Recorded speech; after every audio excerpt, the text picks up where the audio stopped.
You surprised me.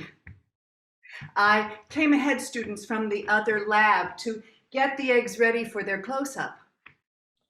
I know you enjoyed spending time with our latest specimen, Mother Tyrannosaurus rex, and I did not want you to leave today without seeing the nest that she died trying to protect. I have spent months working with her. I think her bones are full of secrets and probably some surprises and maybe some predictions. I call her Oracle. So I'm so glad you got to meet her today and see her children.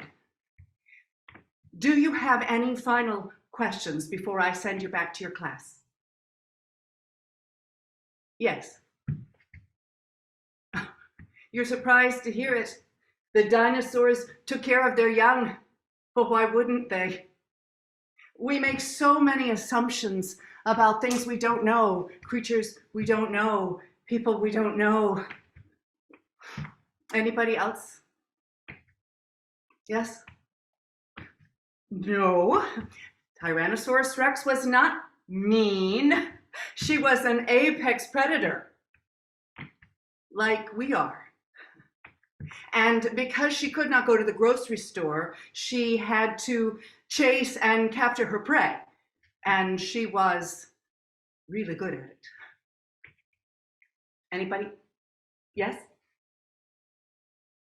I'm afraid not. Spielberg's writers were wrong about that. Tyrannosaurus rex could see their prey even if they weren't moving. Otherwise, they'd have gone extinct running into trees. Because of their eye placement, they had binocular vision, as good as or maybe better than the hawk. And they had great big olfactory glands, which meant that they could smell something tasty from quite a distance. Yes? No, they couldn't sprint after their food because of their heavy weight. They were brisk walkers at best. Top speed about 17 miles per hour, we think. And no, they couldn't walk upright.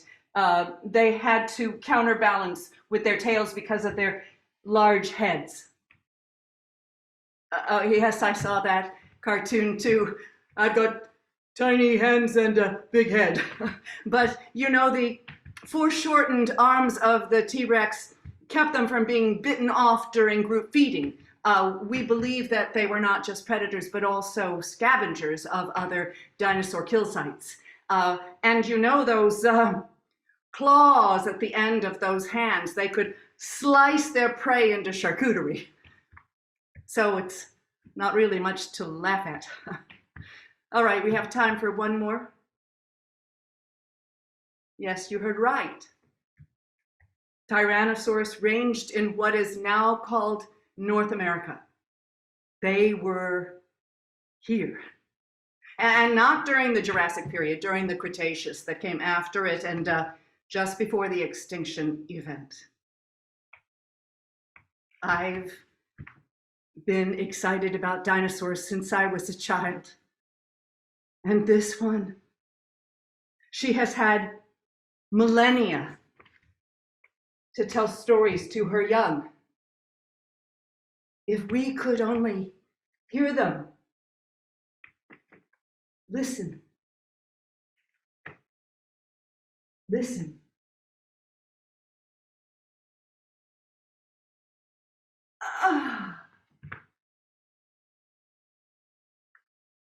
I have slept so many centuries on a bed made of my own bones, nestled against the earth's heart. And because of that, I can hear and see and experience everything that she does since the day I fell upon her mossy breast beside my clutch of eggs. You, little ones who walk in my place, call me fossil and exhibit my people in holes with high ceilings You study our bones and wonder if we had feathers like our little cousins, the birds. You make fictions about what would happen if we came back to the world with all our untamed power, and then you shrink us into action toys and cuddly ones to give your children. All the while you are dependent on the raw essence of our world, drawing it from underground to feed into the maws of your many machines. You call us tyrant lizard because of our towering size and our powerful jaws. Yes, perhaps that made us very arrogant in our time. Still, we knew how to care for our young. Your young die of famine and neglect and bullets unleashed by politicians, the truest tyrants of them all.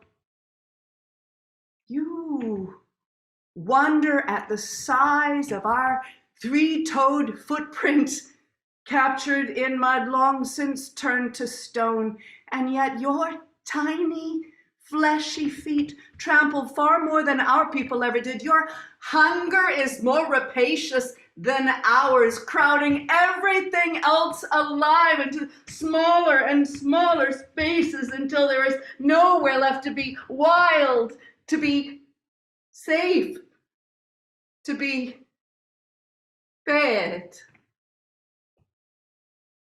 You, two-leggeds, have fouled the air, dirtied the water, ravaged forests and mountains, and now you turn your gaze heavenward as though the stars would greet you gladly. But what have you done to welcome the displaced, the hungry, or the hopeful? If our mother were a vengeful God, she'd have shrugged you off her shoulders en masse. Instead, she sends storms, droughts, wildfires, plagues, to lessen your number little by little, so that those who remain might have a chance to remember how to be grateful. You do not believe that one day you too will nestle underground on Gaia's heart, but I will embrace you as I did my unborn children, wrapping my body around the nest to shield them for a moment more from the blinding light and the choking clouds, the coming cataclysm that awaits each one of us in turn. Together, we shall sleep on beds made of our own bones, dreaming of the next ones, even as our bodies feed the starving earth, our minerals leach into the loam. Our composted dreams will enrich the tiniest ones among us.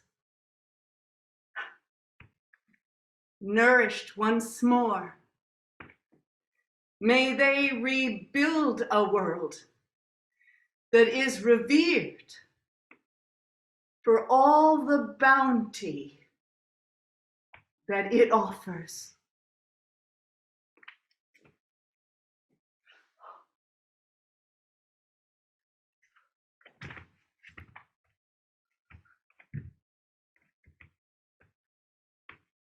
Let her sleep again. I will go back to my work. You Go back to your class and do your homework. By that I mean,